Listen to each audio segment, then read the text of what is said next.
हुजूर के पास ना 10 दिनार थे। हजरत अब्दुल्ला इब्न उमर कहते हैं नबी करीम अलैहिस्सलाम के पास ना 10 दिनार थे। वैसे तो कायनात ही मेरे नबी की मुट्ठी में है, लेकिन ज़ाहिरी तौर पर 10 दिनार थे। हुजूर एक दुकान पे गए, 4 दिनार का हुजूर ने एक जोड़ा खरीदा, कपड़े खरीदे। वो कमीज हुजूर ने पहनी तो एक अंसारी आगे बढ़ के अर्ज करने लगे, हुजूर मेरा बड़ा दिल कर रहा है, ये मुझे नहीं दे देते आप? तो हुजूर खुश हो गए।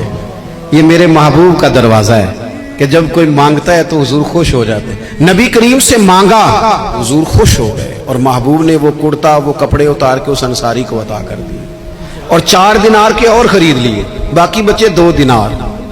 नबी करीम वो लेके निकले, रुखसत हुए घर जाने के लिए, तो रास्ते में खातून को रोते हुए देखा। हुजूर रुक गए, फरमाया क्यों रो रही हो?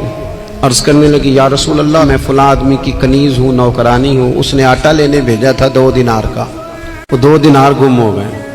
हुजूर ने 2 दिनार उसे अता कर दिए। वो दिए तो फिर रो रही थी। फरमाया अब क्यों रोती हो? कहने लगी, या रसूल अल्लाह डरती हूँ देर बड़ी हो गई, या मार ही ना पड़े। तो हुजूर ने फरमाया चल ना, मैं तेरे साथ चलता हूँ। हुजूर उनके घर गए, वो अहले ईमान का घर था जिनकी वो कनीज थी। जाके कहा अस्सलामु अलैकुम, अंदर से जवाब ही नहीं आया।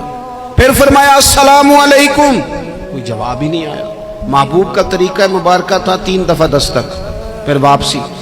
तीसरी दफा कहा अस्सलामु अलैकुम, तो वो सारे बोल पड़े वालेकुम अस्सलाम या रसूल अल्लाह। तो हुजूर फरमाने लगे मैंने पहले भी 2 दफा सलाम लिया, बोला कोई नहीं। कहा या रसूल अल्लाह अपने नसीब थे ना कि हम पे सलामतियां भेज कौन रहा, हमने सोचा जरा 3 दफा मिल जाए सलामती।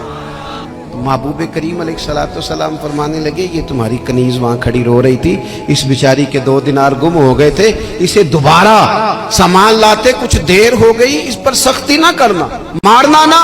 गुलाम कहने लगे हुजूर इस खातून के कुर्बान जाएं जो हमारे करीम रसूल को हम जैसे गरीबों के घर तक ले आई है, मारना क्या, हम इसे आजाद करते हैं, ये आजाद है अल्लाह की रिजा के लिए। ये देखो ये मेरे नबी पाक का अंदाज है।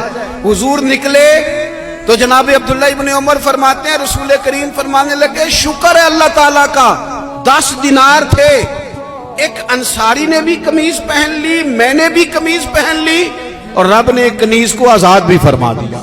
ये अंदाज हमें नबी करीम ने दिया है कि हम अपने दौलतों में, अल्लाह की अताओं में गुरबा को, करीबियों को, रिश्तेदारों को, बहन भाइयों को थोड़ा शरीक कर ले, ताकि वो जो आसूदगी अल्लाह ने हमें दी है उसमें से दूसरों को भी कुछ नफा मिले।